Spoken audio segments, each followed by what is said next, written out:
Welcome to Bonding. I'm Troy Bond, and if you are here to watch the Melania movie, you're in the wrong. That's impossible because you would have killed yourself.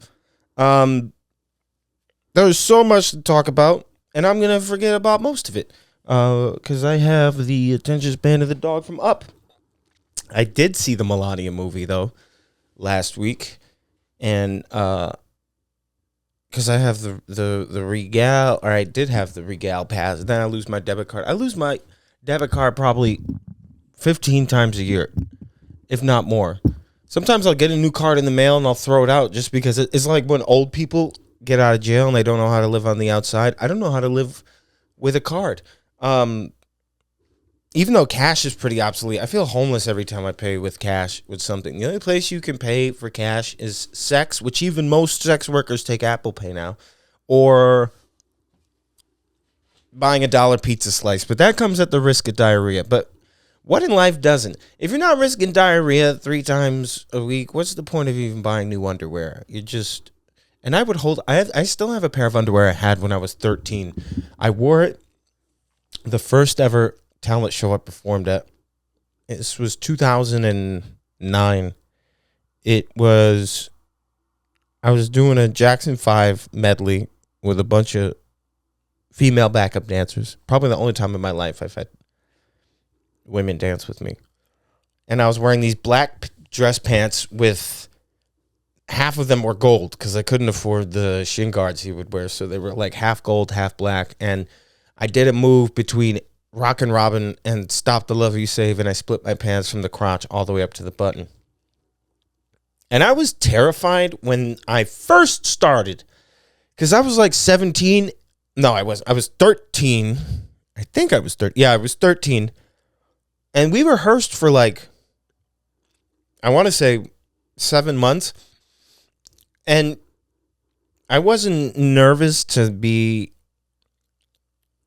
dancing in front of my classmates. I was nervous to be in front of that many people. And the only time I was ever nervous on stage was when those curtains opened up. And it was just the entire middle school. Middle schoolers are notoriously forgiving. And there's these teachers who are making $35,000 a year, had to jumpstart their car with 2 jumper cables and one of their husband's nipples. 40% of these kids were going to turn out to be addicted to pills because we were overachievers in Naugatuck, Connecticut. One of the students went to jail the next day for drinking a beer in 8th grade. And I remember being like, oh, I'm never going to drink alcohol ever in my life. And seeing that sea of 300 people, 400 people, however many are in a middle school, I can't tell. I was like, oh, shit, I want to run now. But then the music started playing, and I was like, well, I guess I can't go nowhere. So that's why I'm not really too afraid when I'm on stage. When you tour, it's so crazy because, like, social media is so fickle, and you can have hundreds of thousands of followers, but your life is dictated by how many tickets you sell. So, like, there's one weekend where you'll sell over 1,000 tickets, and you're like, yeah, this is everything I wanted. Then you'll go, like, when I went to Charleston, South Carolina last June. I was like, I'd love to go to Charleston, South Carolina. Wits End, great club, heard nothing but great things. Had a great time. Did not sell that many tickets. And this was in June of that time. And I was like, man, the only thing that could make this worse is if Charlie Kirk got shot and I didn't wait long enough to tweet about it. And I don't know why I said that so specifically. And this was in June, too. What an odd thing to say. But anyway, I saw the Melania movie, a place where I knew there wouldn't be a shooting because it was just me and one other person. And the other person was an employee there who was taking a nap. And that movie cost like 70 million, 40 million, I think, to make. Or Amazon bought the rights for 40 million. It made 8 million at the box office for a movie about former escort turn Epstein trafficker turn first lady turn worst mid Duolingo lesson I've ever seen in my life. It's not that I hate Melania Trump. It's It's just that I don't want her to be in the spotlight so much anymore, Brian. I mean, what is she even famous for? What are you famous for? Oh, you let an obese man squirt in your belly, and then he turned around and got it on with Stormy Daniels. That's gotta be quite a thing for your confidence, you know. At least Stormy got the milk for free. You let the whole cow buy you. Yes, you did. You dirty Slovenian girl. Yes. And look at Barron Trump. That boy's gonna grow up to be fucking evil. Have you seen Pre-Slender Man? He's like 7.5 feet tall. You never hear him speak because he has his mommy's accent. You never hear him speak. I've seen one video of him with Trump driving, listening to Taylor Swift. That's sort of part of the enigma of this guy. Is I think Trump was like supposed to, in my head, he wanted to lose in 2016 because he has incredible power to see things before the dementia kicked in. And I think him running for president expedited his dementia because he could have had another 10 good years. And he was already a horrible racist person. And given what we know about the Epstein files now, this is the stuff that they were keeping Oh, damn, I just knocked over my Spider-Man. But I found an SD card. Oh, that's good. You know what? Not everything you lose is a loss. We know now how far back the Epstein files go. But my point was, without knowing any of that, and much of that might not have ever came to light, had Trump just taken over for Wendy Williams when the time was right. That's what I think he was born to do. I think he hates every moment of being president, and I think he misses reality TV so goddamn much, and I think his brand was in the toilet because who the fuck was talking about anything other than Donald Trump's hair in 2016? He had a brief moment of relevancy during all the birther stuff, but truthfully, he loved pop culture. He loved talking about. He was saying something, they keep remaking all these movies. You can't do it. You can't have it. He just wanted to be in Trump Tower, sitting in his diaper and his steaming pile of Trump shit, talking about Katy Perry and Russell Crowe getting divorced and being racist toward the Obamas. Why was everyone so surprised when he tweeted out that video that was AI? That's honestly why he loves AI so much, because that's old people shit. Old people love AI. And child predators. And he fits both of the criteria. Everyone's also acting like he's Professor Snape. And I didn't get that far into Harry Potter, because I'm not a fucking pussy. But in Harry Potter, from what I know, Snape was always kind of a dick, and everyone thought he was the villain to like the last book, which I don't know what the last book is, because my dad threw it at me. He threw one of them at me. I forget, because it was pretty damn hard. And it was an accident. That's what I told the social worker.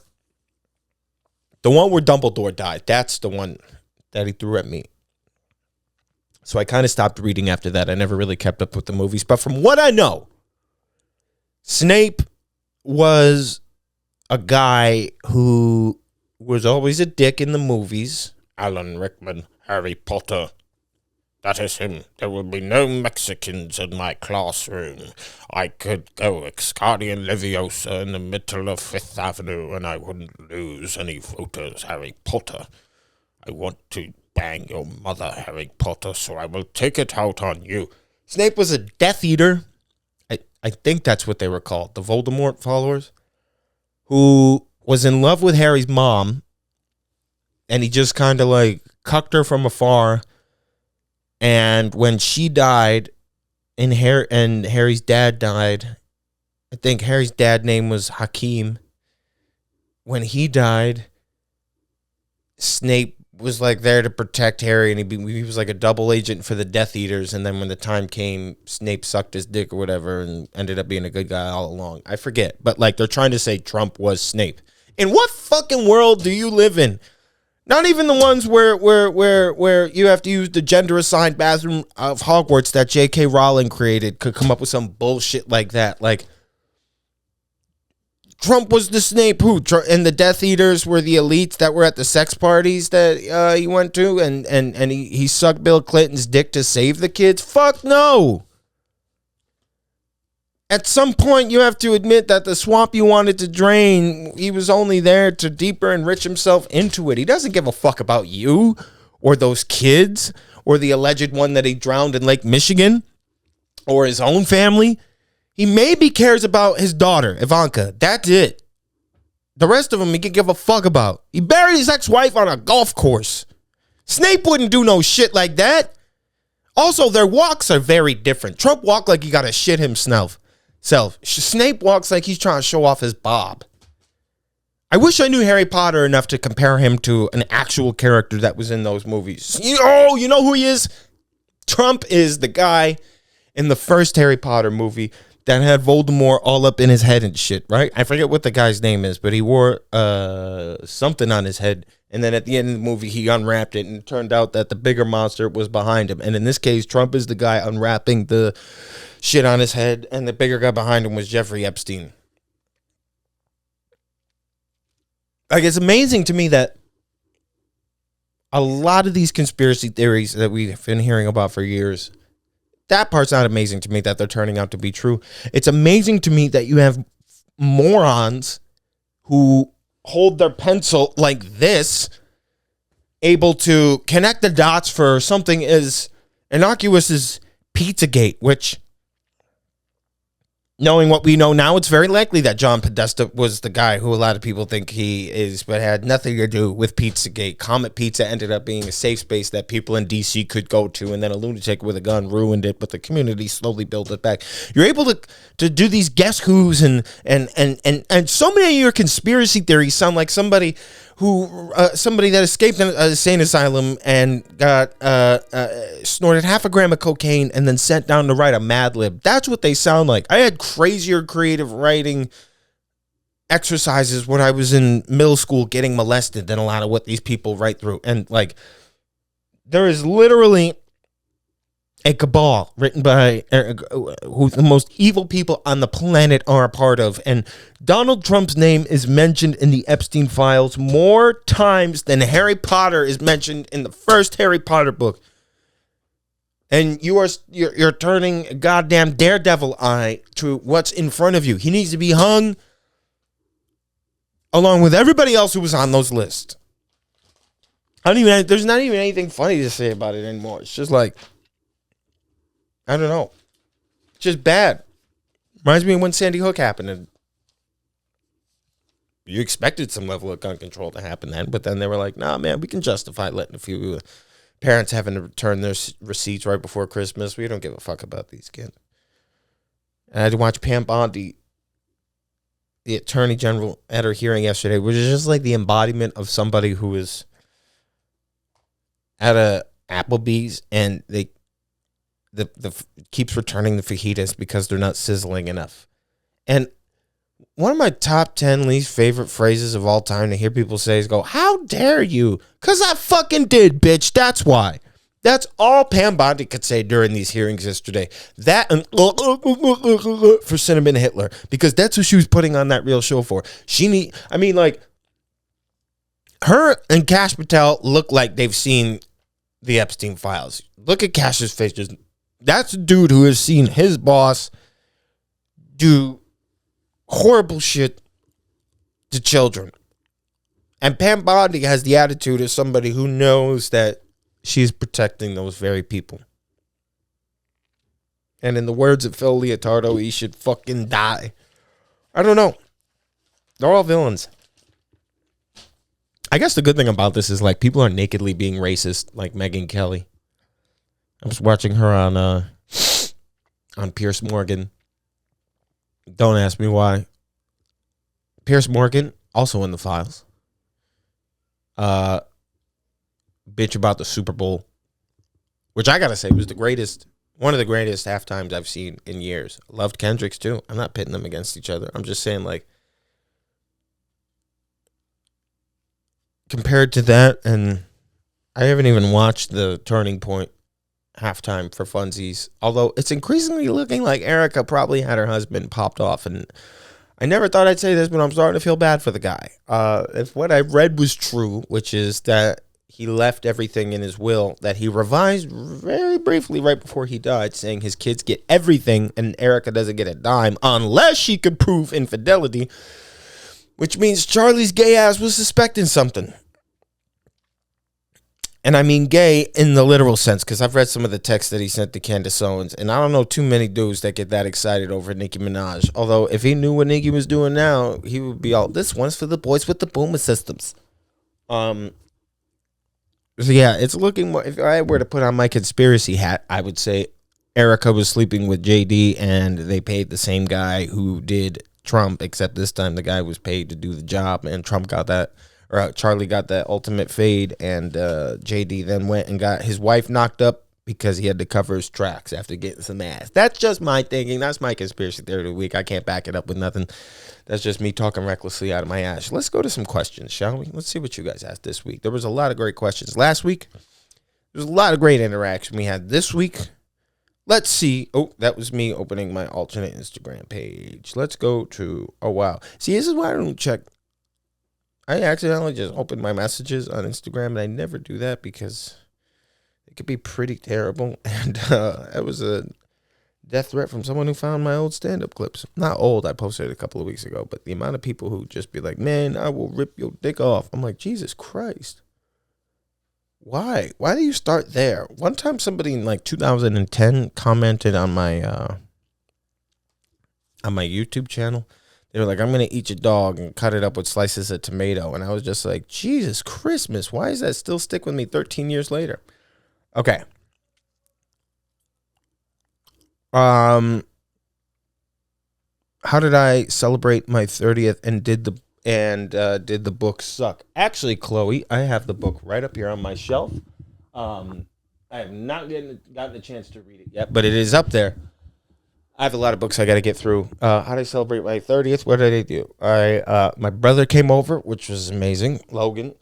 Shout out Logan Bond. He's putting out some music right now. I think there are a lot of cover of Creed songs, but he'll get to the good stuff when the time comes. He has an incredible voice for someone who has such an intense case of CTE.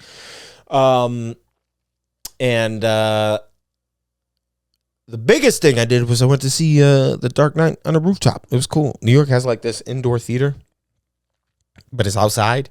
It's on a rooftop, hence the name Rooftop Theater.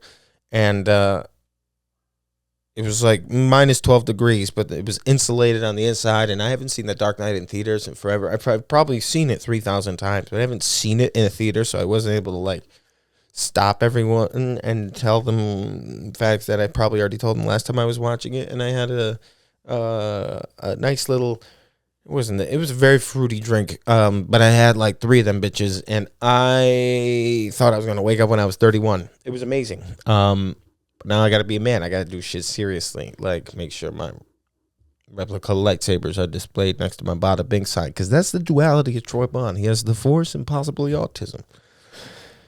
Coolest Star Wars toy or action figure you had growing up? That's a great question, because there have been many through the years. The first one that comes to mind was, there were these,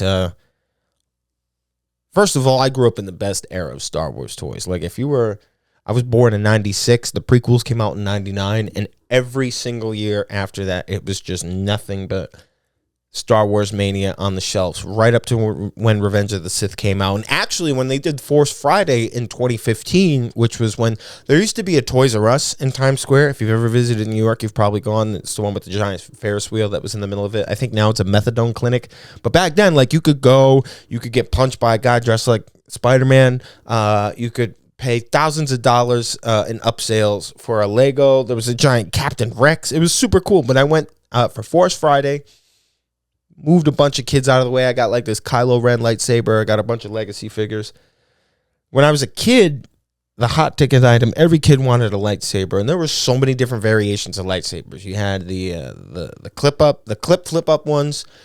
You had the electronic ones.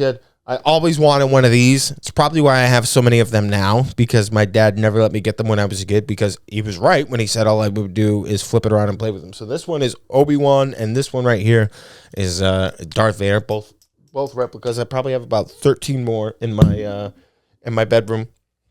Um, the coolest lightsaber, and it was on the market for like a year, I remember, but it was spring loaded, so you could just flip it up and then it was amazing. And my brothers used to beat the fuck out of each other with it.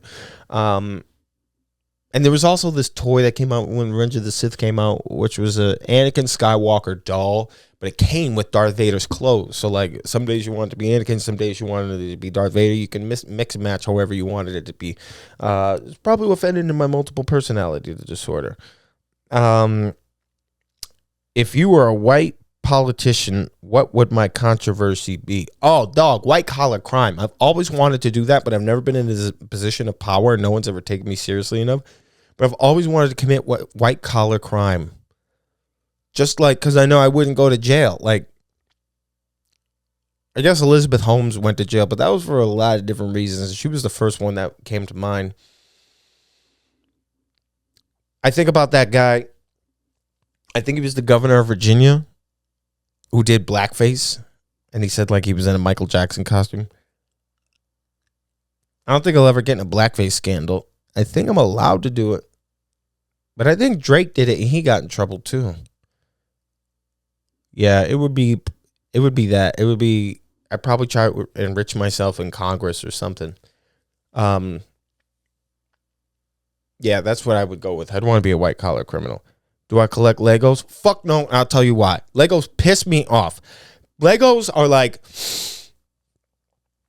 like, to me, a seafood boil, right? I see everyone else enjoying them. I see people lose their minds over them. They go crazy for them. There's so many different parts. I'm like, how could I not enjoy something like this? And then I try it, and then I want to kill myself. Like, I have collected action figures. I've collected comic books. I've collected regular books. I've collected movies. I've tried collecting Legos. They make it out of the box. I try for like, I guess I just don't have the patience for them, but like, it's like puzzles. I understand why people get into them, and I think Legos are beautiful once they're constructed. Just have never been able to get into them. I've played every Lego Star Wars game. That's the shit. But Legos, like Harry Potter Legos, Star Wars Legos, Indiana Jones Legos, Mega Blocks I fuck with. And I love, like, people have given me gifts of Legos before, and those ones I really try to put together, and I have. Someone gave me a beautiful Slave 1, Boba Fett Starship. It's Black History Month, my bad. People have given me completed Legos. My friend Reggie gave me this Y-Wing that was super rare a few years ago. I still have that put together. Love them. For me, they're just not my thing. But I'm trying to get into them, man. Although this new smart brick thing looks dumb as hell. Like, I don't understand how they can put out the Lego Death Star, which a lot of people complained about because it's only half of the Death Star. But, like, they already gave you a full Death Star a few years ago. I thought that was pretty cool. I want to make either Death Star. I would make either Lego Death Star. The play sets look really fun. I would like a play set like the Death Star. The Star Destroyer looks really cool. I got my manager for her birthday last year, the Lego Daily Bugle, and she's still working on that. And that's the thing. Like, I don't know where I'm going to keep it. I live in a New York City apartment. Every time somebody farts, I feel a little bit more cramped. Like, and I already have so much shit in here. I don't know where I'm going to keep I'll find a place. If you recommend me good Legos, if you recommend me good Lego Shrek, I'm going to find a good Lego, right? I don't want to be stepping on that motherfucker because that hurt. Every time I step on a Lego, it hurt, Shrek. It hurt me a lot. If you were arranging in the 1300s, what kind of dragon would you be and why? I don't know too many dragons, to be honest with you, my brother. I know the ones from Game of Thrones. I forgot what their names were. Scaly, Fiery, and Hakeem. Those are the three dragons in Game of Thrones. I would want to be. I'd want to be the dragon that had a family with Donkey and Shrek, because that's the only dragon I've seen have a happy ending, to be honest with you. Spaghetti or meat? What kind of question? I mean, it's technically a question. Eli Naha. I gotta start saying people's names when they ask me these questions. I can eat spaghetti every day of my life. I could eat I'd want it to be my last meal in prison so I could stab one of the guards with a fork and make a run for it to the nearest Olive Garden and eat more spaghetti. I'm trying to eat less meat. I'm down like once a week. I had chicken wings last week for the Super Bowl, and I forgot I wasn't eating meat, and I felt like I was carrying a dead baby for 3 days.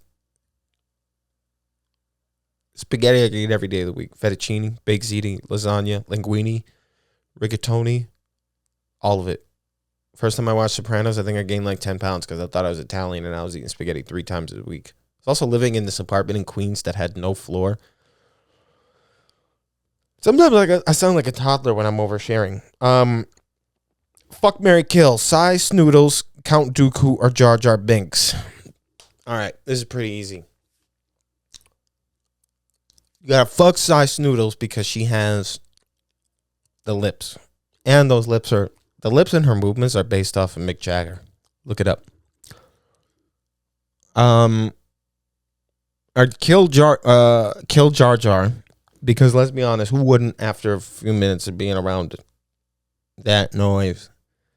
And I love Jar Jar.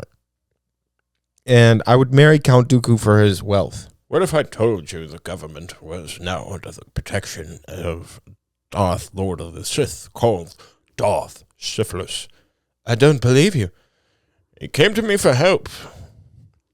You must join me, Obi-Wan, and together we can destroy the Republican Party. It may be difficult to secure the release of the Epstein files, Obi-Wan.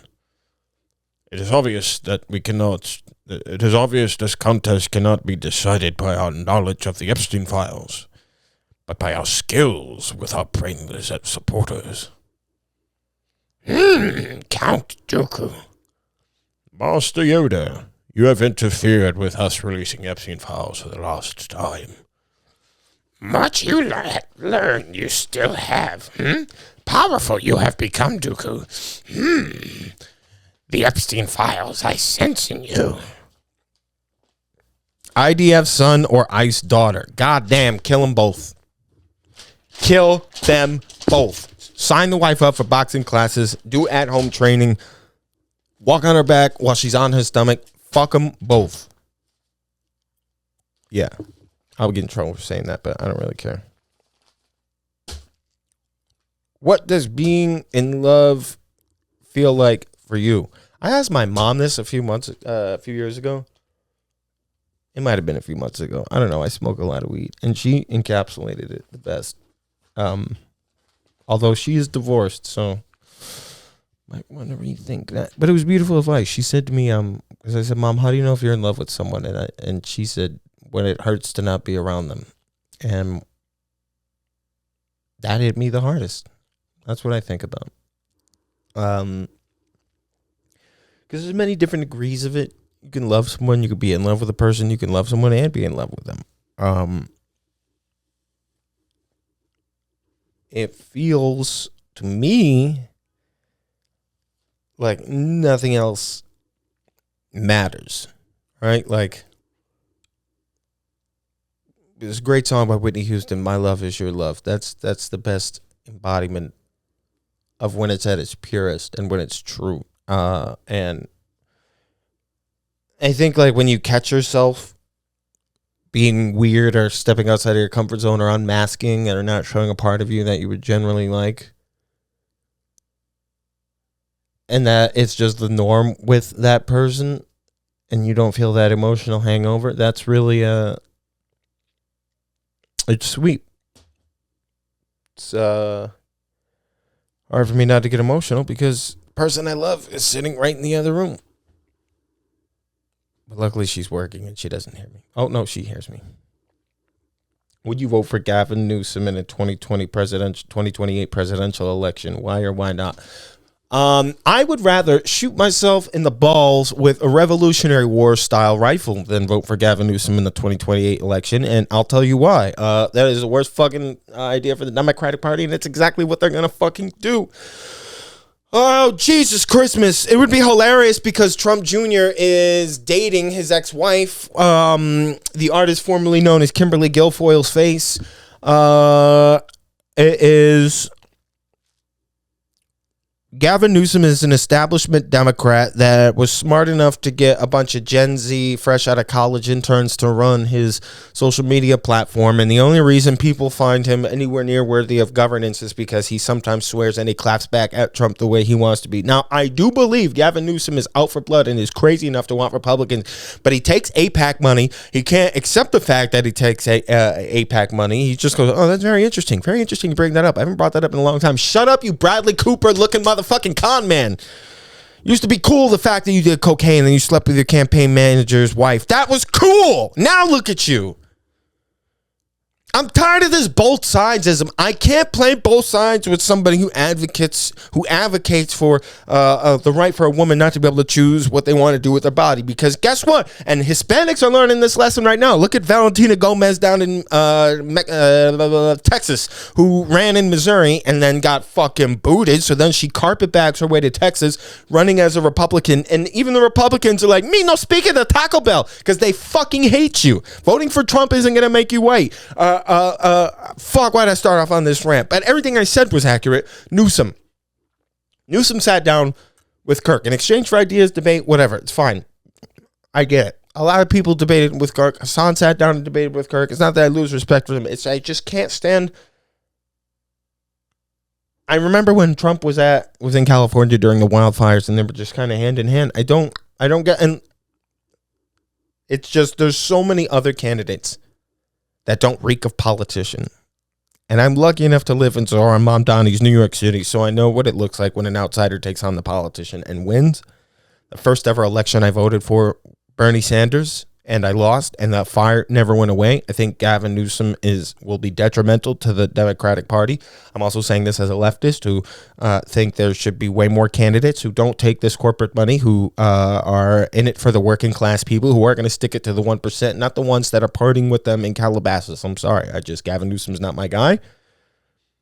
If she didn't pull the shit that she did with Bernie in 2020, although I might be able to forgive her once I start to see the playing field, because it's not looking good. Elizabeth Warren, I would really like to see someone of her caliber. It's obvious that the Democrats are either going to take the House or the Senate, possibly both, although very unlikely in November, unless Trump nationalizes the elections and there are no elections, which is very possible too. I just think we could do a lot better than Gavin Newsom. He can't even govern his own state. I think his initiative behind electric vehicles was very good for the country, and honestly, it's going to be like Joe Biden when in 2019, when I sat here until I was blue in the face and said I'm not going to vote for Joe Biden, and then I had to end up voting for Joe Biden. So if I end up having to vote for Gavin Newsom and he loses, I'm going to have the I told you so medal for the 1,000th time, and I'm so tired of being right all the time. But dear God, anyone but Gavin Newsom, please, and please, Kamala, please go back into the woods with Hillary, because nobody wants you either. I did in 2024 when you were the best of a bad situation. Can I not vote for the lesser of two evils for once in my lifetime? No, probably not, because I don't have $100 million. You don't have $100 million. So it's got to come from somewhere. Do I know any female wrestlers besides Rhea Ripley? Machine Gun Maddie. That's a good name. China comes to mind. I don't really know too many more. My dad was an amateur pro wrestler when I was growing up. Not that would be why I would know so many female wrestlers. I mean, I watch WW and everything, but I don't really know that many. I should go to more female wrestling shows. Brad, what are you gonna do? What are you gonna do? Great shout out from the Royal Brunei concert, Aiden.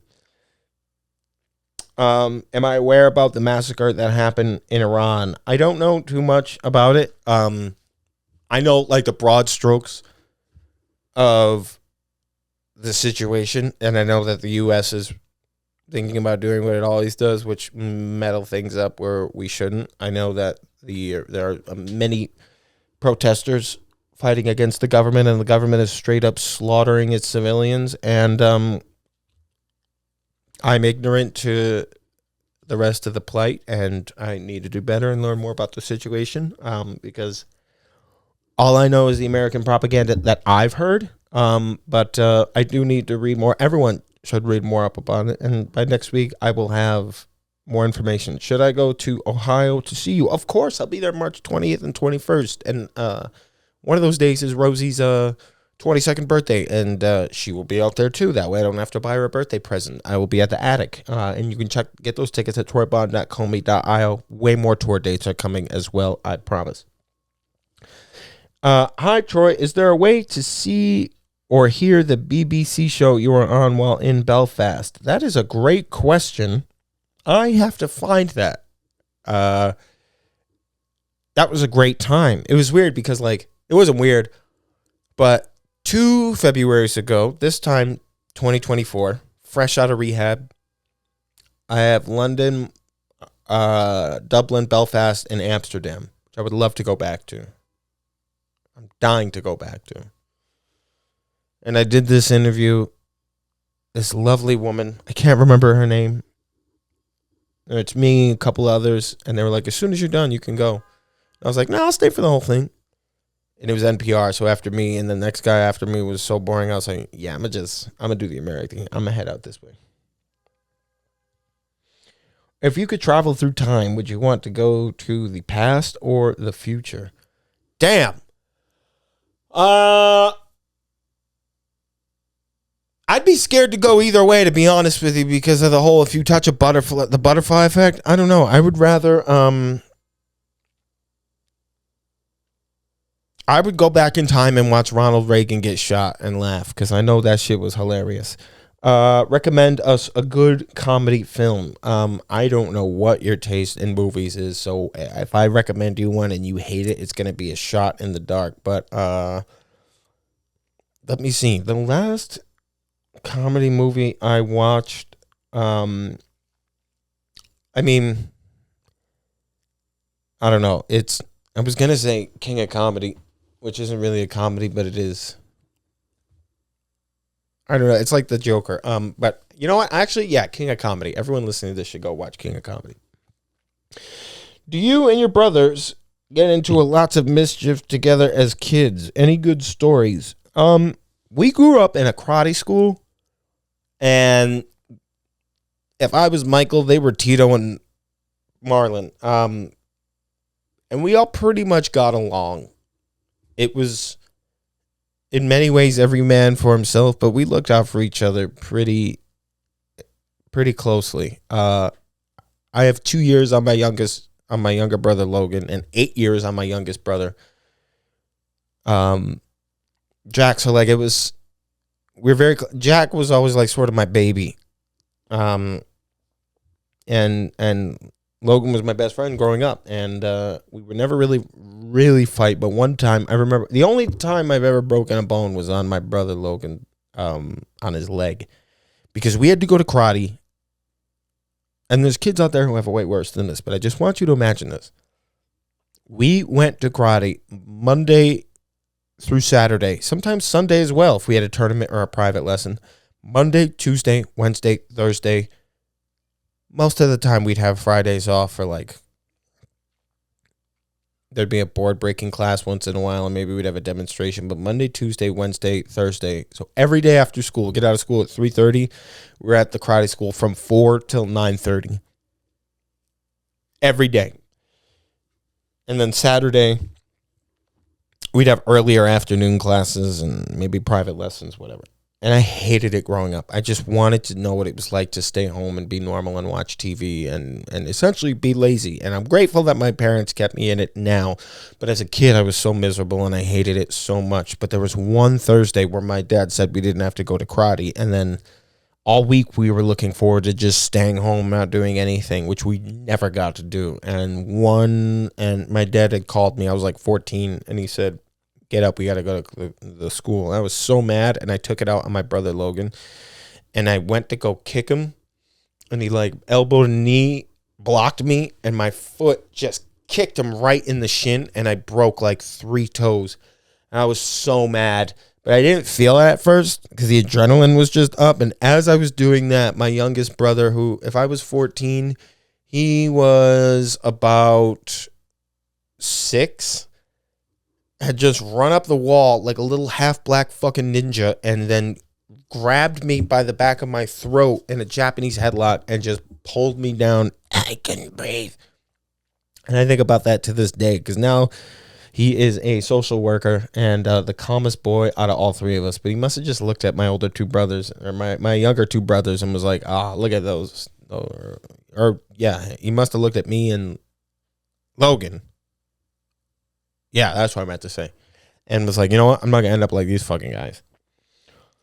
Am I actually 6'4" or actually 6'1", but say 6'4" to pull more bitches?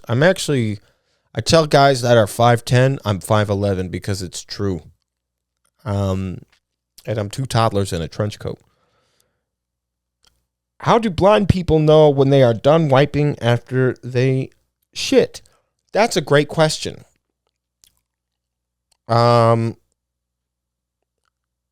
It's like good music. You got to feel it. Favorite what if or theory from Star Wars? I mean, it's not a what if. I'm right. But Yoda was dead the entire time Luke was on Dagobah. Because we never see him and R2 react. R2's actually pretty scared the entire time he's on Dagobah. You can even, when he starts seeing stuff fly, because remember, ghost droids can't see ghosts. 3PO didn't even see Luke at the end of Last Jedi. Probably why Luke's so confused.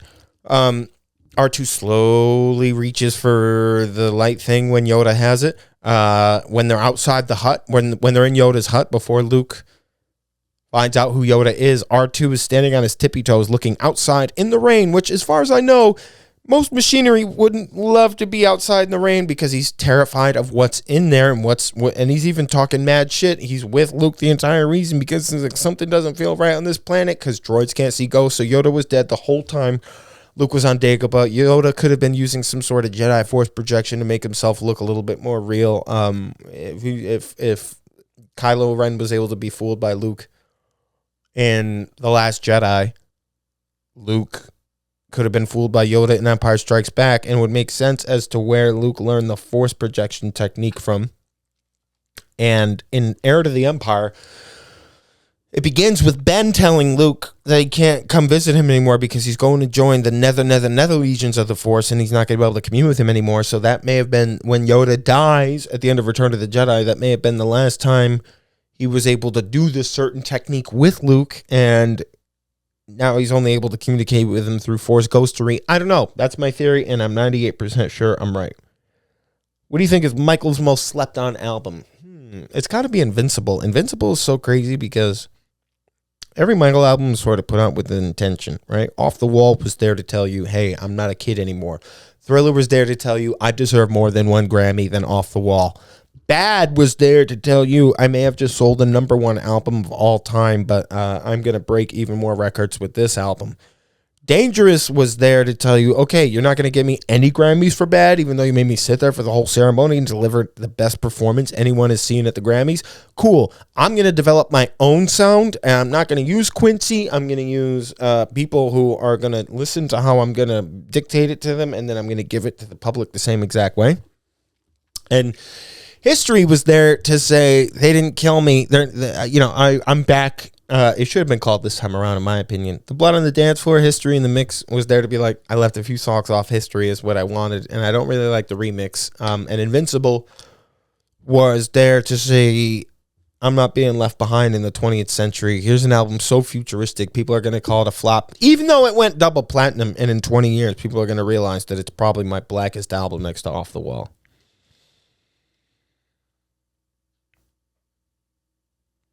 Sorry, that was too much dead air. Can I make an Amazon wish list so we can bless our favorite Dominican lesbian? Things haven't gotten that bad yet, but as soon as they do, you will all be the first to know. Unfortunately, we're out of time for questions. There was a lot of great ones, a lot of horny ones. I'll get back to all of them next week. Road dates so far to plug, March 20th and 21st, Ohio. More stuff coming next week. April 10th, Broadway Comedy Club, and I will be at your mom's house in about an hour. Peace in the Middle East. Thank you for listening to Bonding. I've been Troy Bond, and you have been wet this entire time.